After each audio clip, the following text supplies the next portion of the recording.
Well, good evening, everyone. My name is Johnathan Ayres. I serve as the president of the Central States Communications Association. We have several of our members actually in the room this evening in the Zoom room with us. So I'll have to behave, or otherwise I'll be in trouble. For my background, I came from a 20-year career in fire, EMS, and emergency management. I spent 10 years as a county emergency management director, and I'm an instructor for the communications unit leader and the communications technician curriculums that CISA sponsors and pushes out to local agencies across the country. I am a general class amateur radio operator. My call sign is KB0YDU. I've been a ham since the mid 90s. And really, that's kind of what got me started in my public safety career between scouting and ham radio. Really was a good fit and has made me the individual that I am today.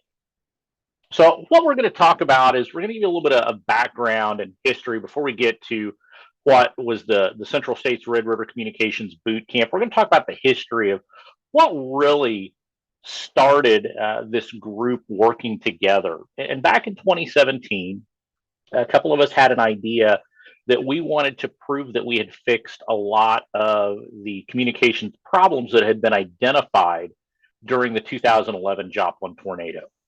I will admit very openly, we messed up a lot of stuff. We did not do things the way that could have been done in a more efficient manner. We had a lot of after action notes. We wanted to prove that we had fixed those. And so we decided to have what we called the four states communications exercise. And we actually had this just west of Joplin at the junction of Missouri, Kansas, and Oklahoma. There's a facility there called the Downstream Casino Resort, where the driveway is in Missouri, the parking lot is in Kansas, and the building is in Oklahoma. So it presents neutral territory. No one state can claim it as their own. We thought this would be a great neutral territory. So the first year we did this in 2017 as an exercise, we had 85 people from four states, 10 trucks, and 35 organizations. And we thought, wow, we've really created something really cool here. And word started to spread. We realized very quickly that this was no longer a four states deal. This had expanded to include the central US. And so we formed what was called the Central States Communications Association, which is a nonprofit organization. And we're tasked, or our mission is to further emergency communications. And so in 2019, we tried this again, and we did it at the same facility. This entire parking lot that you see here in 2019 was our exercise field for the event, and that's a little bit bigger. We used the same venue, and in 2019, we had 242 participants from 23 states represented, 56 trucks, and 88 organizations. So again, we're growing, getting a lot bigger and practicing our emergency communications.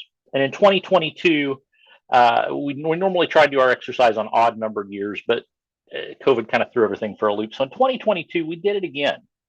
And in 2022, we had 350 participants from 23 states, 3 territories, and the District of Columbia, 65 trucks, and 94 organizations. This event has continued to grow through a lot of partnerships. And because of that, the 2022 Central States Communications Exercise was the largest public safety communications exercise in the United States. This is really a testament to partnerships and everyone working together. So our 2022 event has been big, and some brainstorming began, and said, we need to focus on some training events, not just exercises where people can work on task books, but we need to have training events because people have a hard time getting to classes. If we can do some of these classes and do an exercise at the end, let's do this. And so our partners in Oklahoma, Arkansas, and Texas came together to spearhead this effort, and we had the 2023 Red River Communications Boot Camp, which actually ended up being a great event that is likely going to be repeated over and over and over again. But we started the planning for this several years in advance, but we delayed it because of COVID. As we were starting to put together the event, we would do planning calls every other Friday. It took about an hour for our planning team to meet and work out details. until about a month out, and then we'd start going about every Friday just so that we had all the loose ends tied up. The facility that we used was the WinStar Casino Resort in Thackerville, Oklahoma. It's right on the Oklahoma-Texas state line on Interstate 35. An absolutely great facility. They provided us plenty of classroom space, very accommodating to what we were doing. Can't say enough good things about them. And so they really took care of us. And I think we're going to end up there for the future. For our core event, this was a 5-day event. And what we decided to do is hold 6 of the ICT, or formerly known as COMU courses, simultaneously. Communications unit leader, communications technician, incident communications center manager, incident tactical dispatcher, information technology service unit leader, and OXCOM. And by holding all 6 of those classes at the same time, that allowed us to bring in a lot of resources so students could see what the other roles within the communications unit do and how they all intertwine together.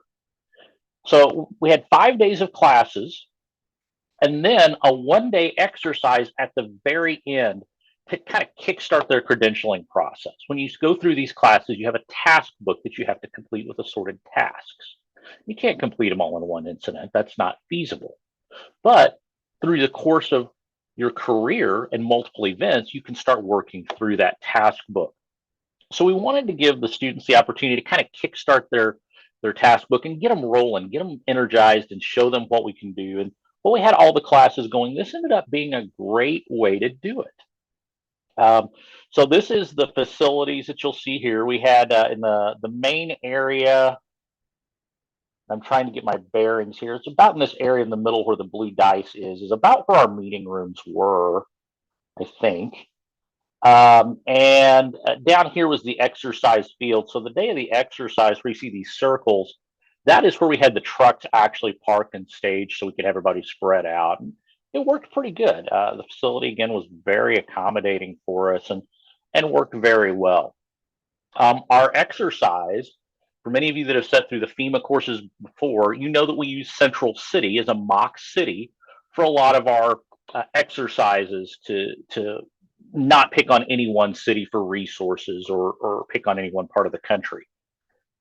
We decided we were going to do something a little bit different. We were still going to call it Central City, but we decided to use the Kansas City metropolitan area because a lot of our planning team was familiar with that.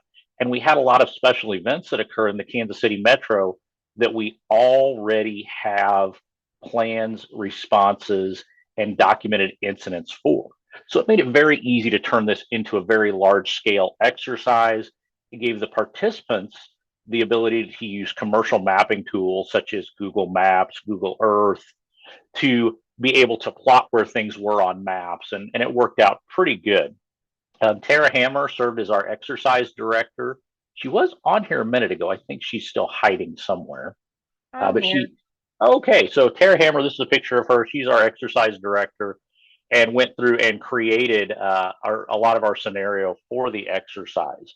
But for the exercise, there were multiple special events occurring simultaneously in the region. And these teams had to manage the communications for those special events and then as well any incidents that occurred as part of those special events. So what happened here is we divided the town into 4 divisions. We had the North Division, which has a very large kayak and canoe race in a navigable waterway, which was centered around what we called the Red River, but was really the Missouri River. And for those of you familiar with a canoe race called the Missouri River 340, I believe it's called, it's a canoe race from Kansas City to St. Louis on the Missouri River. Very popular event, lots of hazards, as you can imagine. So this was what the North Division was managing, was this large kayak and canoe race going down the Missouri River. During this event, we had a chemical release in the river from a barge. That was one of their emergent incidents they had to try and manage the communications for. So that was one of the things that popped up in addition to working the special event side, the incident side. So the North Division team had that particular aspect they were trying to cover. The South Division had the World Sports Ball Championship Parade. We didn't want to pick on any sport in particular, but Kansas City has had some winning sports teams lately, and they always have big parades when they do that. Fortunately, we have access to those plans, so we knew the parade routes, we know incidents that have happened during those parades. And in Kansas City, those have actually went from the downtown area down towards Union Station and the Memorial Park. And there's a big concert area. And their emergent incident that they had to work with was a train derailment in the middle of this event. So again, they have the special event of the parade and the festival, and the emergent event of the train derailment affecting that as well. Our East Division had a very large concert happening. We're not going to say it was Taylor Swift, but it was a very large concert occurring at what we called the Sports Ball Arena Complex, known as Arrowhead Stadium in the Kansas City Metro. And they had an explosion occur at their venue. We didn't tell them whether it was a terrorist event or whether it was a gas leak, but in addition to managing the concert venue, they also had an explosion and an incident there to work. And then the West Division had a very large NASCAR style race happening on the west side of town at the Kansas Speedway. And their emergent incident was an aircraft flyover that had a malfunction and a crash at the racetrack. And so that was the emergent event that those units had to work and to be able to manage. So we had a lot of things going on, and all of these divisions were operating their events simultaneously. So there were lots of moving pieces in the exercise portion of this. And the way we manage this type of an event, whether it be the exercise, whether it be the training boot camp, anything, is we practice what we teach. We practice the incident command system. So we actually have a full ICS chart built out for this entire boot camp event and different responsibilities. So for example, for this event, I served as the operations section chief. Tommy Gonzalez and John Love. John is from Oklahoma City. Tommy is from the state of Texas. They served as Joint Unified Command. Kevin Smith from Oklahoma was our logistics section chief. We had branch for training, a branch for exercise, and a branch for technical specialists. So for those of you that are familiar with ICS, we practice what we preach. We practice what we teach, because this is the best way to keep people competent in this, is to do the things that we would do during an incident. This is a picture from inside our command post that we had set up.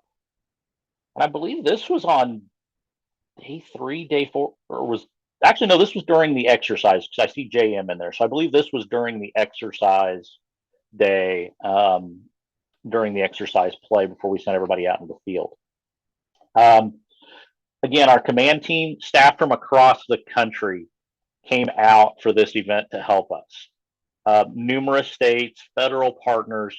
This is truly a team effort. We could not do this without a lot of partnerships. All of our instructors and staff, controllers, evaluators, everybody that worked the event, we got them all up on the stage, and there's a lot of people there to make something like this happen. It is not a 1 or 2 or 3 person task to put something like this together. Our instructor cadre to teach all 6 of the courses, again, came from multiple areas.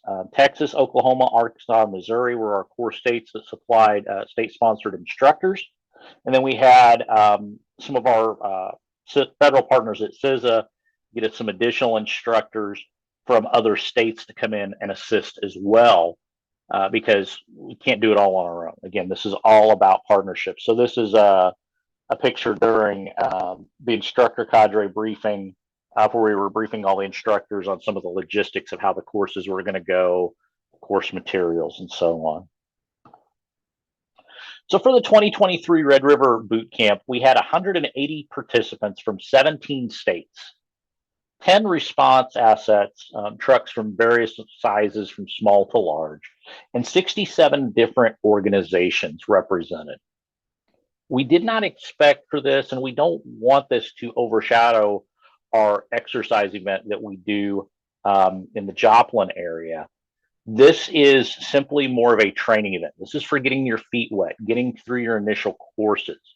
The event that we do at Joplin is more for working on your task book and progressing and getting more difficult tasks to work on to get you more experience. But this is to get you your baseline for your classes. Like I said, we did not expect this to be as big as the Joplin event, but still, we didn't even expect it to become this big. This event turned into a huge event. The feedback was very positive, and I think we're going to see this continue well into the future, as well as be replicated in other parts of the country. We did have a testing session on site for both amateur radio licensees and for people needing to work on their GROL. We had 3 pass their amateur radio technician, 1 upgrade from technician to general, 1 upgrade from general to extra, and 2 pass their GROL. This was a huge thing that we came up with about 30 days prior to the event. Somebody said, "Hey, let's put together a testing session."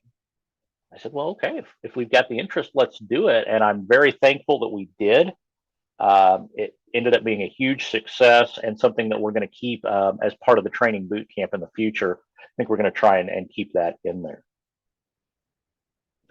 A lot of lessons learned for us. Being our first time doing an event like this, we're going to have some lessons learned, and that's to be expected.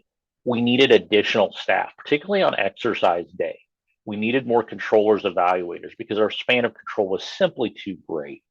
And we need to limit the amount of students or participants. Again, that span of control is huge. We can't effectively evaluate candidates that are trying to get task books signed off. We cannot effectively manage the exercise. We need more exercise activity for the students. We needed to come up with some more activity, and we're going to work on that. Great interaction between the classes. A lot of the classes wanted to see what the relationship was to other classes for other positions within the communications unit. So, for example, the communications technician course at one point got together and had a powwow with the communications unit leader course so they could discuss roles and responsibilities. And we could see some great interaction between the classes there. We got great feedback on the testing session. One of the big things that came out of this, though, is don't try and host our event on the same weekend as a Miranda Lambert concert at the same venue. We had some challenges with facilities and rooms because it just happened to be that the dates fell at the same time they were doing a concert, a very large concert. So making sure that we do have our dates locked in well in advance of anything so we can get room rates locked in is very helpful. But we see this continuing and likely becoming a biannual event that'll likely go on just on odd numbered years, and our big exercise will go on even numbered years. One of the things that we talked about before we got started here was task books. How do we deal with task books? Normally, this is you only can get task books signed in your home state. And J.M. Rowe, who's on here a few years ago, spearheaded a large effort to get an interstate agreement or memorandum of understanding where the statewide interoperability coordinators would allow candidates to have their task book signed at central states events by evaluators in another state. So, for example, what this allows is a candidate from Texas can have their task book signed, evaluated and signed by a credentialed evaluator from another state. So, for example, in this case, a candidate from Texas could have their task book signed by an evaluator from Wisconsin while standing at an exercise in Oklahoma. And that is no small effort to get that level of interstate cooperation done. All of our statewide interoperability coordinators that have participated in this process have bought into it, and I believe this is turning some into potentially a national MOU at the national level. JM, do you want to say anything on that? Not throw you on this bus. Well, that's one of the things we're talking about. Since everybody was taught out of the same book, it just makes sense that those evaluators would know the same things, and it ought to be a nationwide thing since CISA leads it. Indeed. And so JM has been spearheading that effort for the interstate cooperation and collaboration, and I think we're making some good progress on that. So what's next? What are we going to do next? What are we up to next? We've been asked by CISA to be able to package some of the things that we've done, i.e. the communications boot camp or the large exercise, and package it up so that this can be delivered in other parts of the country. We are working on some partnerships with other parts of the country. The Florida COMU working group is trying to build an association that will be able to do this same exercise and these same types of deals. They do an in-state communications boot camp now, but they want to expand that. And the North Central states, I think it's going to be anchored in Wisconsin, but they want to also replicate our exercise that we've created and to be able to deliver that.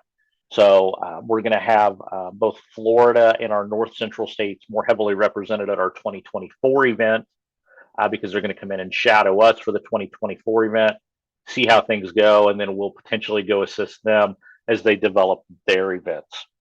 Again, working on that interstate communications unit memorandum of understanding, continued collaboration of members and partners, informal sharing of ideas. A lot of this, as many of you know, this comes down to relationships, as does most of emergency response. It all comes down to relationships. We do a lot of sharing on social media, and we're going to share that link with you in a little bit. But we see a lot of good information sharing and idea sharing, and it's been a great collaborative tool for us. So as we're talking about things that we have in the future coming up, we're going to have the 2024 Central States Communications Exercise. This will be coming up at the Downstream Resort Complex, where we normally hold that in the Joplin, Missouri, Quapaw, Oklahoma area, September 9th through the 13th. And as we start launching the registration and other information on that, that'll be posted on our website at www.central-states-coms.org or on the Central States Facebook site as well.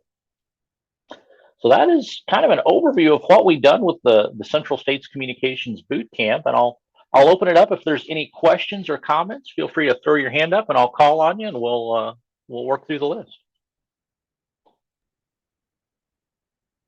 Okay, before we get started here, please ask, do not just jump in. Raise your hand or put something in the chat, but don't just jump in. It's not very courteous to other people when you do that. Scott, go ahead and take it, sir. So, Johnathan, for your exercise, September 9 through 13, what's the nearest commercial airport to fly into? So the nearest commercial airport, there is a commercial airport in Joplin, but it's only served by a couple of flights a day. Springfield, Missouri is the next closest. It's about 60 miles to the east. It's got more availability. Otherwise, your next closest are Kansas City, Tulsa, and Northwest Arkansas. Kansas City and Tulsa are about a 2-hour drive, I believe. Northwest Arkansas is probably an 1.5-hour drive. Okay, so either Springfield or Joplin is the two best closest choices. Yeah, they'll be your closest. And other than that, you're gonna be driving a ways. Yeah, no, I'm not doing that. Yeah. No, great. Thank you very much. And you guys will be posting that information on your social media? Correct. It'll be on the social media, and it will be on the website as well. Once we get the registration ready to go, we're still working out some of the last logistics with the hotel, and then our next phase is working on our sponsor prospectus, getting our sponsors locked in, because these events are free. There is no cost to attend these events. Your only cost is your meals and your lodging. There's no registration, and some of the meals are actually covered. But we have a great group of sponsors that help us put together these events financially, and so we've got to get that lined up, and then we'll launch the registration process. Awesome. Just one last question. What was your lodging rate for that event last year? I think for the boot camp it was 99 a night or 109 a night. It was the state rate. Okay. For downstream, it's typically been around 89 or 99 a night. Cool. Thank you very much. Awesome presentation. Thank Like I you. said earlier, I wanted to go to it last year, but it was too late information for me to get to my agency, and I'm going to try to get us to go to it this coming year. Excellent. Thank you, sir. Jonathan, can you bring your desktop down? Oh, yes, sir. Absolutely. Stand by. I got to find the right button there. All right. Should be out now. That gives a little more visibility. Gene, go ahead. Yeah, everybody, good evening. My question is, what is the assumed skill set, if any, of the participants beforehand? And are there any like physical limitations of participants in any way, basically demands of the participants during the exercises? I'll start with the physical demands. Really, the biggest thing is being able to get into and out of these trucks. Most of them have good staircases. But really, that is pretty much the limit of the physical demands of the participants. Some of the participants may decide they want to put up antennas or put up specialized equipment, but that's not a requirement.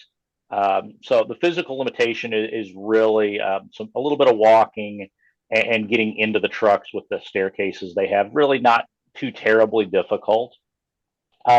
For skill levels, we have people of all kinds of skill levels come to the exercise. And what we deliberately do for our exercises are we try to mix people from different geographical areas and different levels of experience, because that's how you're going to learn. If we put all our new people together that don't have the experience, and we put all our well-experienced people over here together, that's not a good exchange of information, good exchange of flow. So what we try and do is deliberately put teams together that would not normally work together from different geographical areas and different skill sets and skill levels, because we'll see a huge amount of information exchange, and those people that are more well experienced will serve as good mentors to those that are just getting their feet wet in the field. So there is no baseline requirement, but the main focus of our exercise event is to work on task book signatures. So we really want you to have an open task book somewhere within the communications unit realm, one of the 6 primary courses in the ICT catalog, and be working on that task book. That's really the core focus, is to help you get experience and work through your task book, if that makes sense. Oh, absolutely. That's a lot of good information you just came out, provided me and well, everybody else with. So thank you very much for those answers. Absolutely. All right. Steve, you want to take it away, sir? Mr. Waterman? Yes, sir. Very good explanation.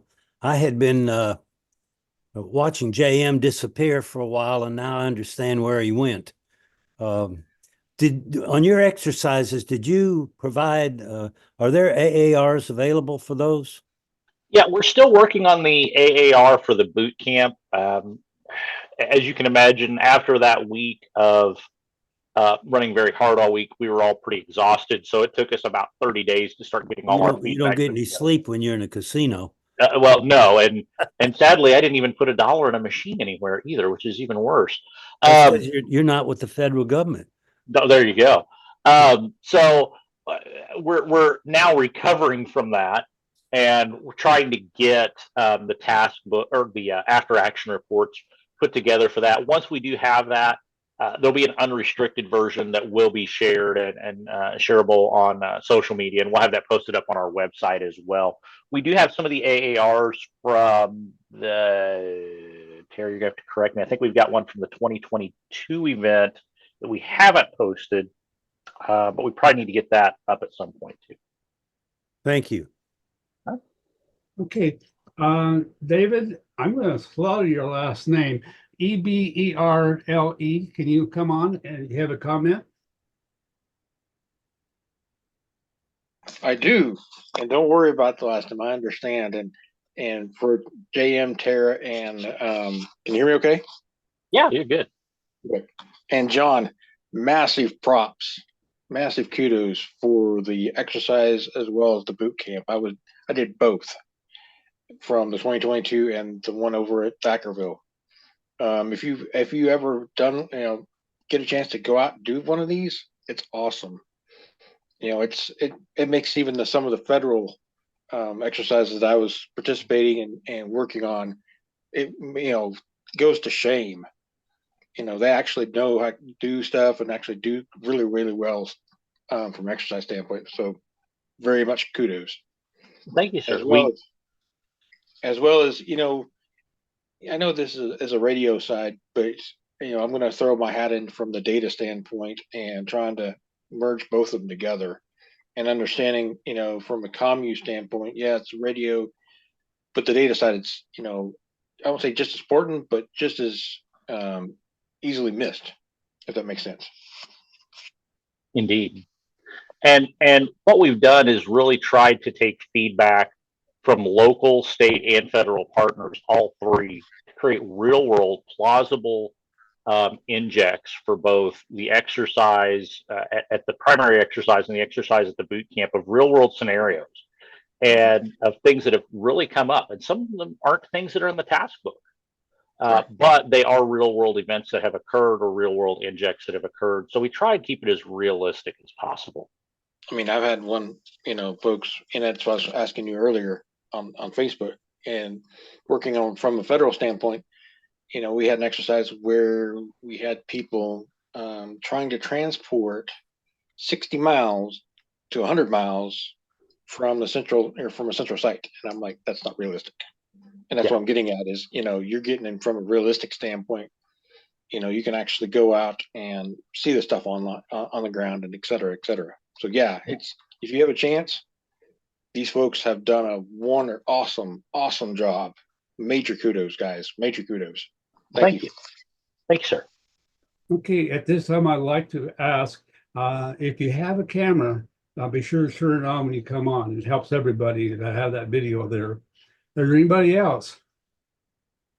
Dan, I do see some questions in the chat asking about credentialing. And what I'll say about credentialing is every state right now has their own rules on credentialing, how COMU credentialing works.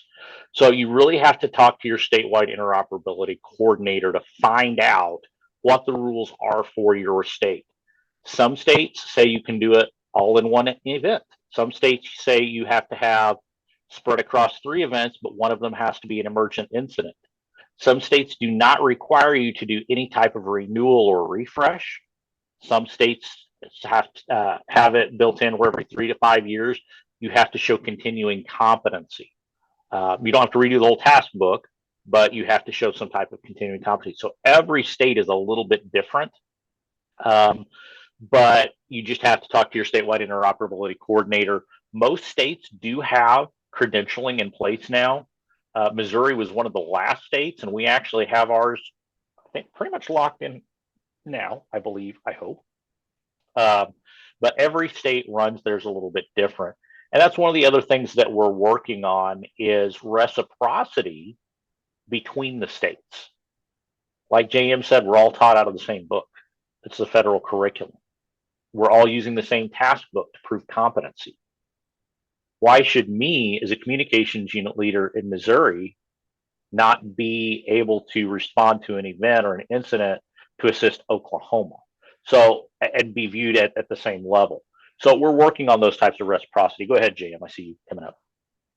So yeah, that comes back to EMAC, Johnathan, is that you know, if I ask for some help from some other state, we're going to accept whatever it is that they send us because that state believes that they're competent to be deployed, and that is exactly what we are talking about. Now, some states have a little bit more stringent requirements than other ones, but the baseline is what we're talking about.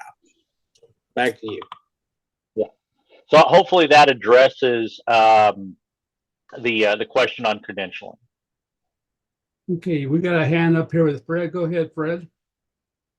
Did you have any experience with the turf around Races and Ayres and Oxcom and? So I'll let JM talk about that because he is our Oxcom expert and he is one of the instructors for the Oxcom curriculum and was one of our instructors at the boot camp. So go ahead, JM.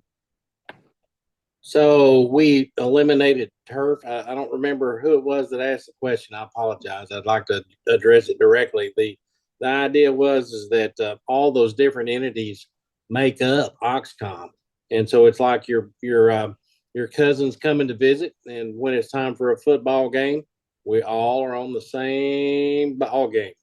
And so that if you look at Oxcom in that fashion, Races is just a part, so is Ayres, and we make them leave their particular patches in their hotel room, and when they come show up with us, they all work for Oxcom.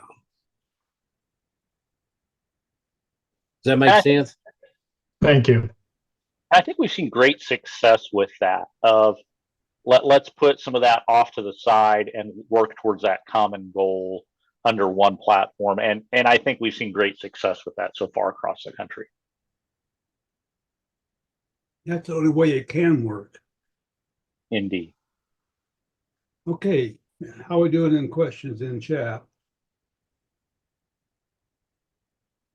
Don't see any more over there. Nope. And the ones that I was looking at got answered.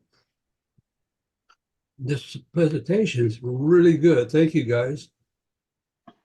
Thank you for inviting us, and hopefully, if you guys want to get involved in it or are interested in participating in some of the exercises, we will definitely invite you down. We will post the updates. We are having more and more involvement in the Oxcom realm. One of the things that we're talking about, and JM, surprise, is doing maybe a WinLink station or a special event station at the exercise in Joplin coming up. Okay, Gene, you got your hand up. Take it away, sir. Okay, just trying to get the audio up here. Okay. When it comes to the task books, how often are they revised, or like I don't know, edition 2 versus edition 3? And if somebody starts out with edition 2, is it transferable over to edition 3 and so on? I mean, during a 3-year period of time, things change, requirements change. So that's why I was wondering. So the COML task book, and JM, because you sit on some of the national committees, you may know better than me. I don't believe the all hazards COML task book has been updated in 7 or 8 years, maybe. Is that a fair statement? Yeah, and that's true. The task book will not change until the curriculum changes. I mean, that's a rule. Yeah. So Okay. You shouldn't see a lot of problems with that. However, if you start an open task book under, let's say, revision A, and while you're working on your task book a couple of years later, revision B comes along, generally what we've seen is most states will honor the revision A since you started there, kind of grandfather it in. Because there's not really a huge change in task books. Generally, it's a modification or task or an add of a new key task, but it's not a huge change. It's not a forklift. Okay. Do the task books have to be physical books, task books, or can they be electronic that you can somehow with Adobe Pro fill in and check off? I know in our state it's physical. The challenge of getting signatures, particularly on deployments, a little rough, and you also have to include additional documentation. So, for example, I believe it's an ICS 225. Some states require for every deployment where you've done a task book signature. So you're still going to have some paper, but most of us, I would venture to say, keep a binder with our task book in it when we're working, and we don't let it out of our sight. Like when our evaluator is signing it, if we're on an incident, we'll stand right there because that book is gold. You don't want to lose it because you're going to lose all your work that you've done. That So makes sense. I was just wondering. it's generally most would want to see paper, I would believe. I've not seen anybody try and do it in electronic, but I know in our state we want paper. Okay, no, that makes sense. I mean, okay, great, thank you. I've never had a paper book crash on me at an incident. I'll say that. Okay, are there any more questions out there, folks? We've got the right people for the right answers here. Steve Waterman, you have anything to add to this? Got you down, didn't I? I mean, no, I don't have anything to add. I gave a presentation for FEMA preceding the exercise, and then everybody that I know was involved in sitting in an audience doing something. So I left, and this is the first real information that I've come up with since then about the exercise. I don't know. You mentioned Tennessee. I guess somebody was teaching Oxcom from Tennessee or teaching something from Tennessee. I don't believe that anybody from TEMA went through the process in the exercise, but I don't know. Correct. I recognize Carla Jurin. That's the only person I recognize from Texas in the picture. And then, of course, I recognize Mr. Overalls. Mr. I don't know why he's from Arkansas. He's wearing a Tennessee tuxedo, but I did. Those are the only two people that I recognized really in the quick time that it was there. But I would be honored to assist you with any WinLink application you have. And I guess I would work through JM, but I'd be happy to help you there. Absolutely. I think we'd appreciate that. So from Tennessee, we had JJ Johnson. I don't know if you're familiar with JJ. Oh, yes. He was an instructor for the Incident Tactical Dispatcher curriculum. Mr. Relationship Formula. Yes, he's a great guy. He actually, I've been able to be in a lot of classes with him over the years. But he was there from Tennessee. And then, JM will be the point of contact on most of the Oxcom stuff and the WinLink stuff. JM is the WinLink expert. I see no need in me trying to dive into that when I have a guy on speed dial that I can pick up the phone and say, "Hey, help."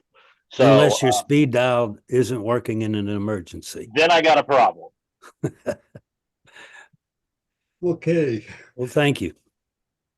Johnathan, you might, just for benefit of the audience, put the slide back up that had all of the people in the command post and introduce them left to right. Yeah, let me pull that up. That'll bring a lot of what's the right word? Gravitas. These were all heavy hitters. They were a very unique group of individuals. Dan, if you want to go ahead and call on David while I'm getting this pulled back up. Yeah, go ahead, David. I was gonna say, if your cell phone goes down or your data goes down, you have to come talk to me. I'm sorry, my stuff doesn't go down. I'm the data guy. Okay. I was one of the ITSL guys in the course who actually had real world IT experience and deployed out on an actual incident as an IT person. So that kind of helped out a little bit too. So JM, was this the picture you were referring to? No, we're the overalls picture. Oh, okay. That would be the next slide. I know which one you're talking about now. There I'll start over here. I'm back here in the back on the left. Moving over, that is Travis Johnson. He's the CISA Region 6. Is that correct? Yes. 6 coordinator. Jolene Hollingshead, who's right here in front next to JM.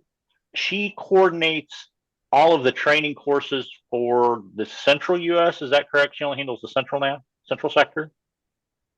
I think she does. I think she does the entire nation.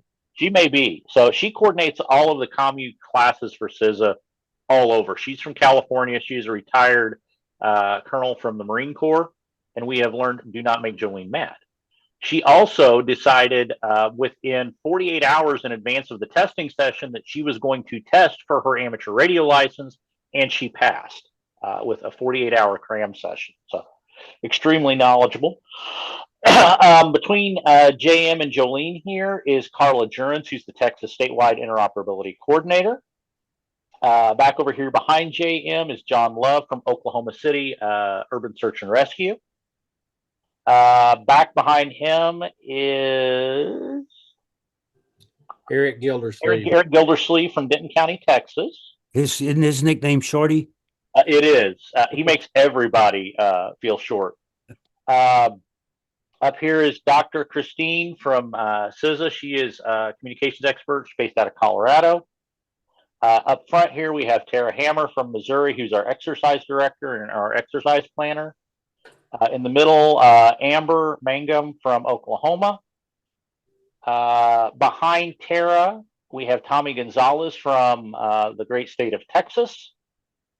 Over one more, second from the right, is Justin Waters from CISA. He's a training specialist and coordinates a bunch of the training also with CISA. And then to the right, we have our association treasurer, Dan Bussey from the St. Louis region.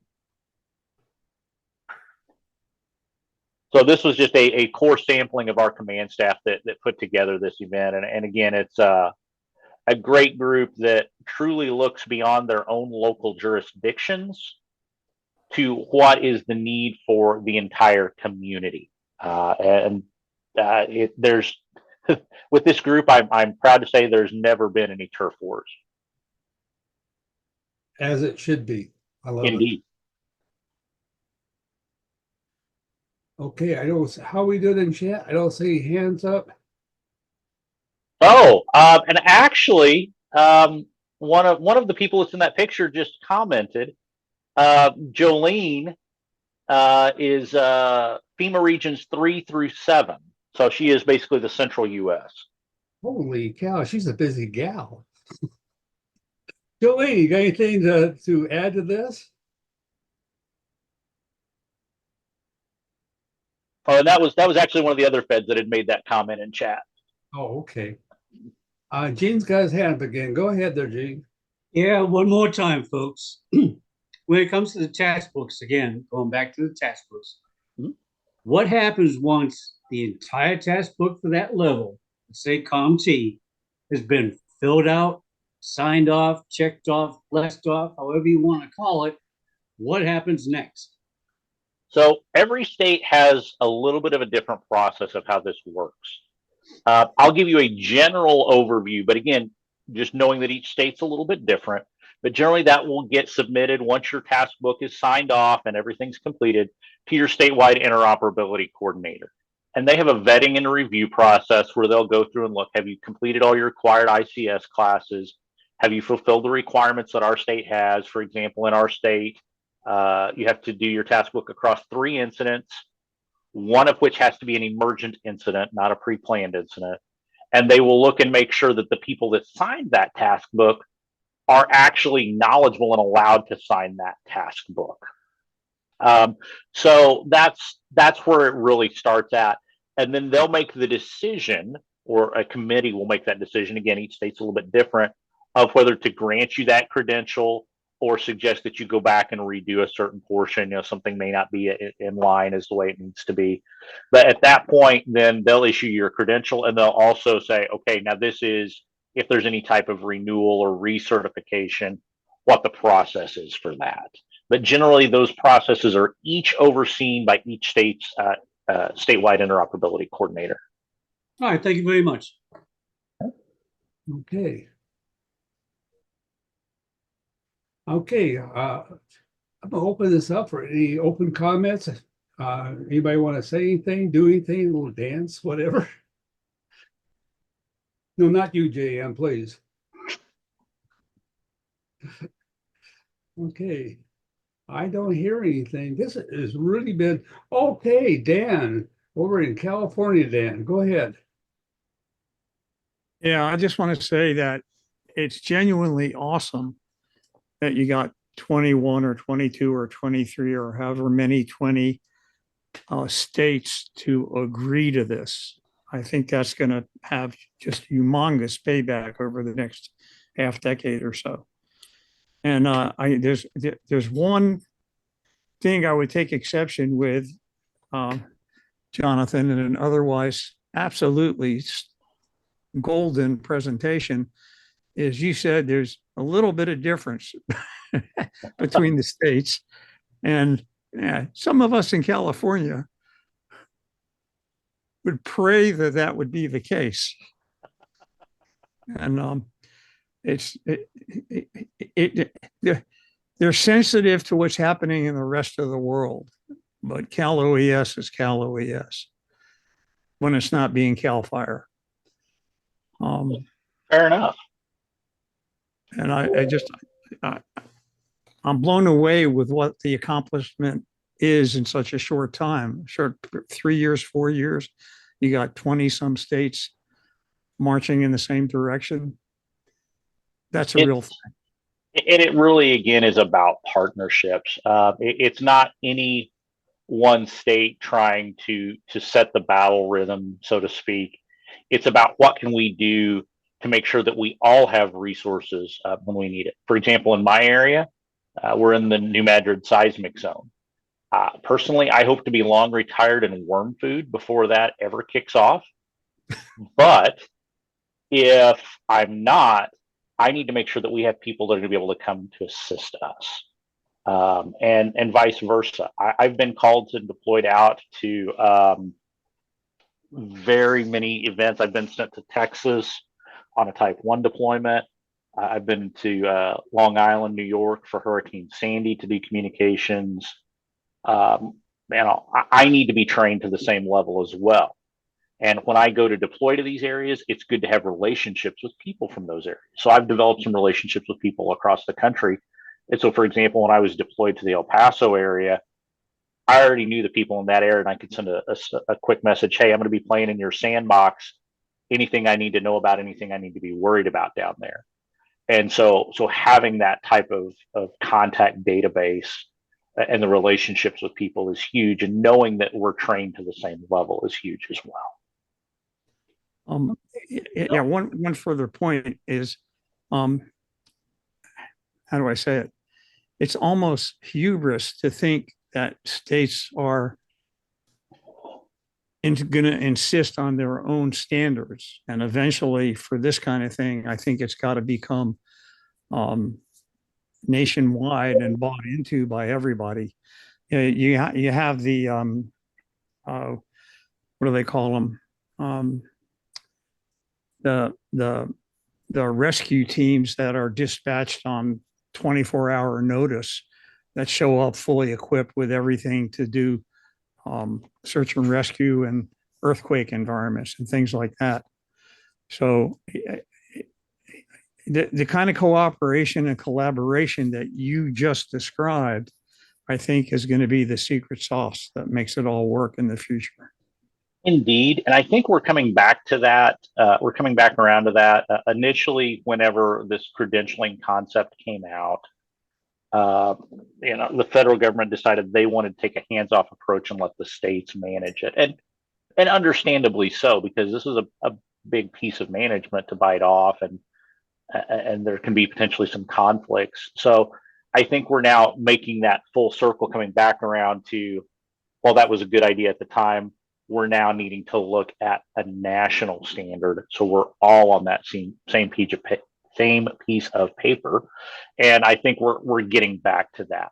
And whether it starts informally through what we're doing with the association, or going up through MOUs and working on other types of more formal types of agreements. I think we're starting to see that come back now. Yeah. And last point, I think Steve Waterman mentioned it in the chat, which is truly brutal and honest after action reports provides almost as much, if not more, education as coursework does. Absolutely. So, the more of those that you can spread around, the faster everybody will be able to benefit. So that's it. Thanks a lot. All right. Well, thank you, Dan. Bill, you got your hand up, sir. Yes, sir. Happy holidays, everyone. The comment about packaging this up and sharing it out to other areas, the 4,000-mile round trip drive would be a little bit much for my budget. I could probably swing a California trip or somewhere in the western states. I'm up in Washington. So any idea when that's going to be coming to fruition, or is it just a hope right now? I think that we're starting to see that occur with some of the interest from the North Central states and the East Coast states. I think it's really our long-term vision at the association level to help foster these events going on. And if we can find some champions in different parts of the country, for example, for a West Coast site, I think that from the association side, we would be willing to supply the materials, but we've got to find those champions in those areas to really do it, take the ball and run with it. One of the things that we have talked about as a long-term goal, and this is probably be a couple of cycles down the road, is as we get more and more of these events going, potentially trying to have them at the same time in different parts of the country. Now, there's some logistical challenges with that, but that way we could practice some long distance communications, either HF or satellite. The problem that we see with this, and this is some things that we're trying to figure out how we're going to work around. For us in the Midwest, we don't want to do it in the spring because that's our tornado and severe weather peak season. Florida doesn't want to do it in the fall because that's hurricane season. So we're trying to find that balance. And by the way, the North Central states, they don't want to do it in February because they got a lot of snow at that time too. So we're trying to find, if we can do this, is it even possible to have some of them at the same time of year? And if not, that's okay. It's not a deal breaker, but it would be neat to be able to practice some more of those longer range things that we don't really get an opportunity to practice a lot. You know, I jump in here for a second. One thing that might work in the interim of all this, until you get that kind of organization going, is have some of your classes go online as well. So it's local and online also, to include some of these other states and get them mentally involved with what you're doing. And so it starts to flow that way. Yeah, we've been, I think we've done a couple of briefings on what we've done with the exercise to some of our partners in other parts of the country. And this has been an interesting topic of discussion lately, of being able to do some of the classes in a remote capacity. And there's a lot of strong feelings on both sides of the fence. I tend to be more of a traditionalist, and for some of the courses, you might be able to do some of the content with a virtual delivery, but really a lot of this is putting hands on equipment. And it's hard to do that in a virtual environment. So that is something that we see potentially more and more coming. But you know, there are some things that we can do virtually. And for those that we can, for those that make sense, I think it's a good idea. Okay, again, this is a great presentation. Anybody else got any comments out there?